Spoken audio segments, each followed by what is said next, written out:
In section 3.3, we're looking at forms of a linear equation or forms of a line. In 3.2, we mentioned briefly the standard form. So recall standard form is going to be ax plus by equals c. And we shouldn't have any fractions in this at all. A, b, and c should be whole numbers, and we looked at an example, 3x plus 5y equals 9. And there are a couple of questions that ask you to write it this way, but as in 3.2, most of them are going to fall out and be kind of straightforward. So we are going to look at the other main point of 3.3, and that is slope-intercept form of a line.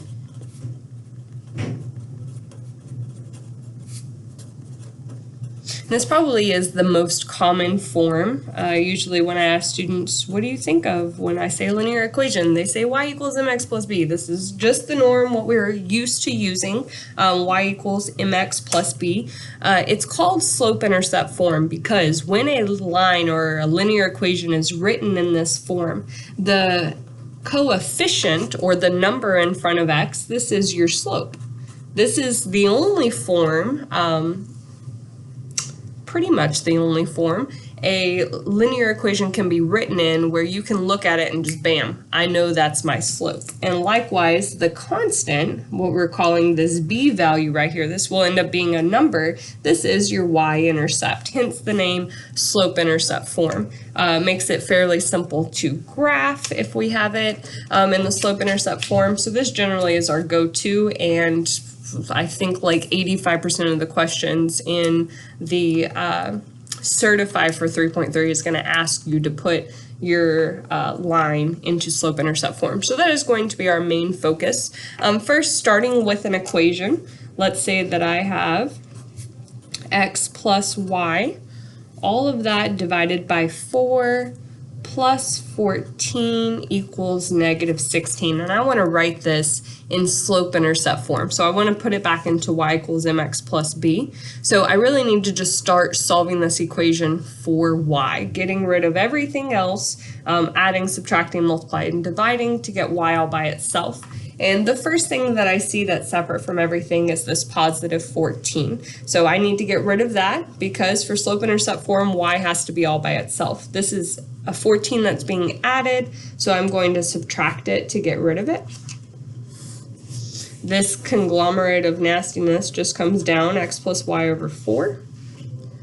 14 minus 14 is 0, so we achieved our goal of getting rid of that 14. And negative 16 minus 14 is negative 30. And now we do have to deal with this fraction here. Easy way to deal with a fraction is not to have to deal with it. This thing is being divided by 4, so how do I get rid of it? If it's being divided by 4, then I can just multiply by 4, right? And what we do to the left, we do to the right. So when I multiply the left-hand side by 4, these 4's are going to cancel out. Just like if I was multiplying by 4 and I divided by 4, those 4's are going to cancel out. I'm doing the opposite operation, so it cancels out. I'm stuck on a wire. Hang on. There we go. Okay. So 4 divided by 4 is 1, so the x plus y drops down. And again, what I do to the left, I have to do to the right. So 4 times negative 30 gives me negative 120. And now I'm a lot closer to that slope-intercept form. The only difference here is I have x with the y. So this is a positive x. To move it to the other side of the equal sign, I have to perform the opposite operation. It's positive, which indicates addition, so I'm going to subtract it. Subtract it. X minus x, those are like terms, so this does cancel out. The positive y drops down, which is the start of what I'm wanting, y equals, oops, you can't see that. And now the order here, one thing to note, negative 120 and negative x are not like terms. So they will be two separate pieces, which is what we see here, the x term and the plain number. So I'm going to put x first and then the plain number. So this ends up being a negative x, and my plain number is negative 120. And there we go, we have slope-intercept form, y equals mx plus b. And so m, again, the coefficient with x, is going to tell me what the slope of this thing is. All I see here is a negative. Remember, if there's no number, it's an understood 1. as a coefficient. So there's a -1. So m, which is my slope, is -1. And the y-intercept, if I just want the value, it's -120. If I want it as a coordinate, then for the y-intercept, this is the y value, and your x value will always be 0. So here's the coordinate. Pay attention to how the question is asked, though. It should tell you how they want the answer entered. So if they want it as a coordinate, this is what it is. If they want it just as the number, then it would be just -120. But here's my slope and my y-intercept. Okay. All right, so most of the time, though, you're not going to be given an equation. You're going to be given the coordinates and asked to write the equation. So let's say that we are given -2, 5 and 4, 1. And we want to write this in slope-intercept form.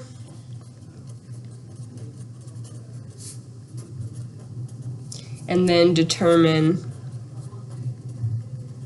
the slope and y-intercept.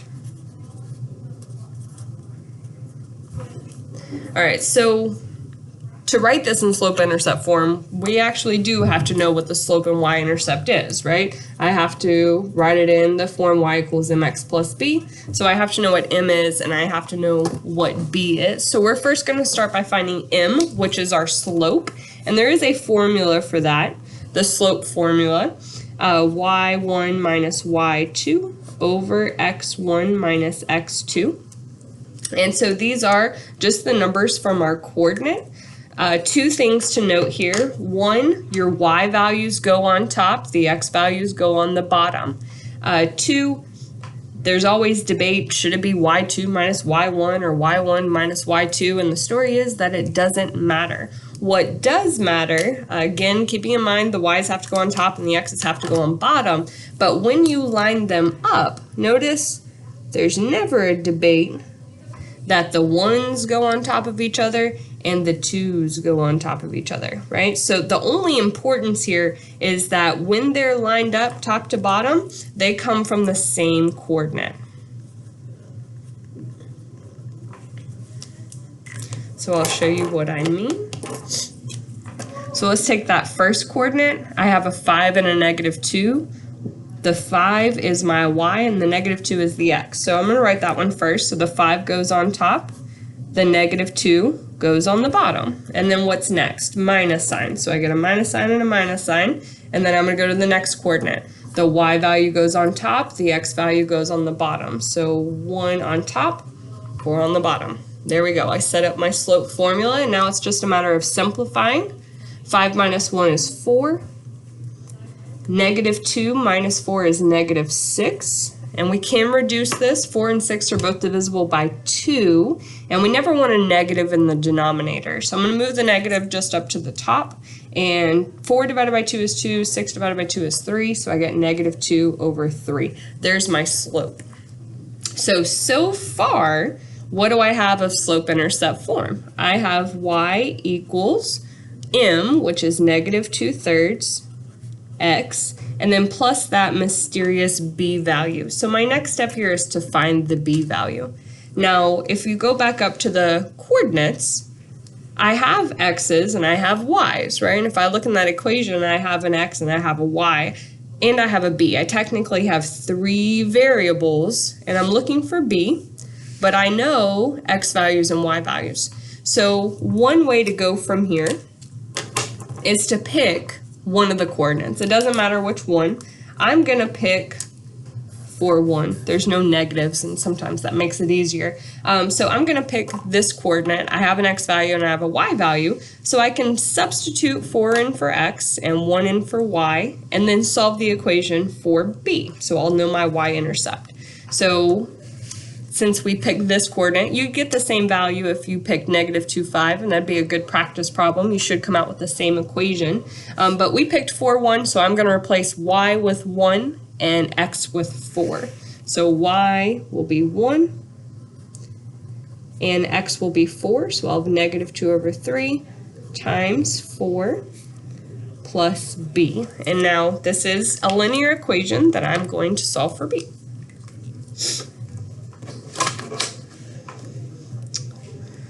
All right, so again, we see a fraction. A lot of people don't like working with fractions, and that's totally fine. I can get rid of this fraction. Notice here the operation is I'm dividing by 3. So if I want to get rid of it, I can multiply every term by 3. Now, negative 2/3 times 4, this is one single term. Terms are going to be separated by addition and subtraction.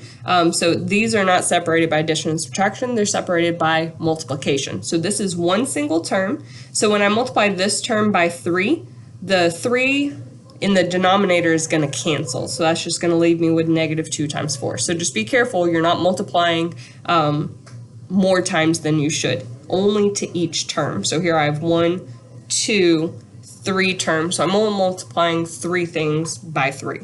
So 3 times 1 gives me 3. 3 times negative 2/3 times 4, here those 3's are going to cancel out. This was the whole point of me multiplying by 3. Leaves me with negative 2 times 4 plus 3 times b is 3b. And now it's just a little simpler for me to solve this. So I have 3 equals negative 8 plus 3b. And I'm going to solve this just like we have been. I want to get b all by itself. Here I have a negative 8, so I'm going to add 8 to both sides. 3 plus 8 gives me 11. Bring down my equal sign. The 8's cancel out. And bring down my 3b. And now to get b all by itself, it's being multiplied by 3. And so I need to do the opposite operation. Opposite of multiplication is division. So I'm going to divide by 3. 3 divided by 3 is 1, so I have that b is equal to 11/3. And so now we know our slope, we found that, and now we know our y-intercept is 11/3. So I can write the slope-intercept form of this equation now.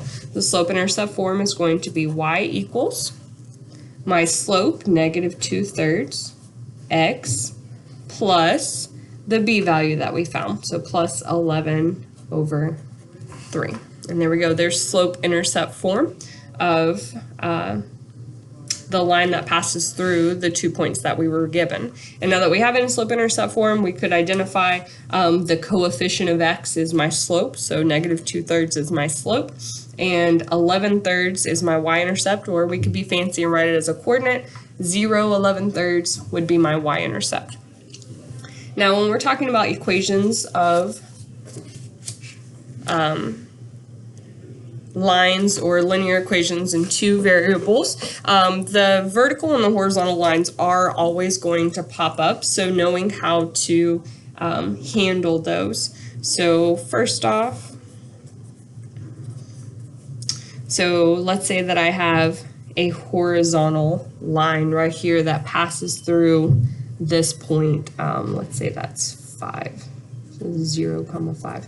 A horizontal line, notice that it has no contact with the x value or the x-axis, so there's not going to be an x inside of my equation at all. The horizontal lines are always going to be y equals whatever the y value is, right? I could pick any point on this line, and all these x values are going to change. I don't know, negative 2, 5. And this one could be 3, 5. And this one could be 7, 5. The theme here is that the y value is always 5, no matter what the x value is. So the x has no bearing on this line at all, because y will just always be 5. So if you have a horizontal line, then the equation is going to be y equals 5. And your slope for a horizontal line, slope is the rate of change, and this is flatlined, so it's not changing at all. So your slope, remember this is your m in slope-intercept form, is going to be 0, and this is for your horizontal lines. Now, a lot of times in your homework, they're not going to give you a graph, they're not going to give you an equation, they're going to give you coordinates. So how am I going to be able to identify that I have a horizontal line? Well, it goes back to this. Again, what do all these coordinates have in common? It's the y value being the same. So the equation of that is going to be y equals 5 because all of these coordinates have a y value of 5, and we do know that the slope is 0. So let's say we're given 15, -3, and 6, -3. And we want to know, what is the slope of this thing? Well, I notice here that my y values are the same. So right off the bat, I know this bad boy is going to be a horizontal line with the equation y equals -3. And I can sketch a little graph. Here's -3. It's going to look like that. This is flatlined, so my rate of change is 0, or my slope is 0. All right, and likewise, we have the vertical lines.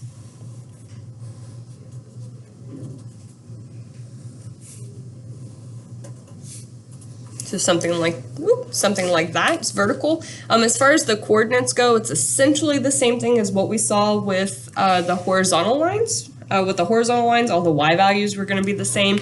In a vertical line, all my x values are going to be the same. So let's say this point right here, this is, I don't know, 5, 0. I picked 5 again, but that's okay. So that coordinate would be 5, 0. This one, I don't know, 5, 2. This one, 5, -4, something like that. So again, the theme here, pretending that this is a straight vertical line, is that all the x values are the same. So, and again, I'm not touching the y-axis. So the equation of this is going to be x equals 5. And obviously it won't always be 5, but that is the x value that's in common here. They all have a x value of 5. Now, as far as the slope goes, or as the rate of change goes, with a horizontal line, my rate of change was going to be, or is, 0, because it's not changing from one x value to the next. My y value is the same, it's constant, so my slope is 0. With a vertical line, your x values are staying the same, but the y values are just running off the chart. So depending on what YouTube video you watch or what book you look into, it'll give you different answers. Technically, this thing has an infinite rate of change. It's changing so quickly you can't hardly keep up with it. Generally, though, we'll say that the slope is undefined, because we can't put into words or numbers how quickly this thing is changing. So the vertical line will have an undefined slope.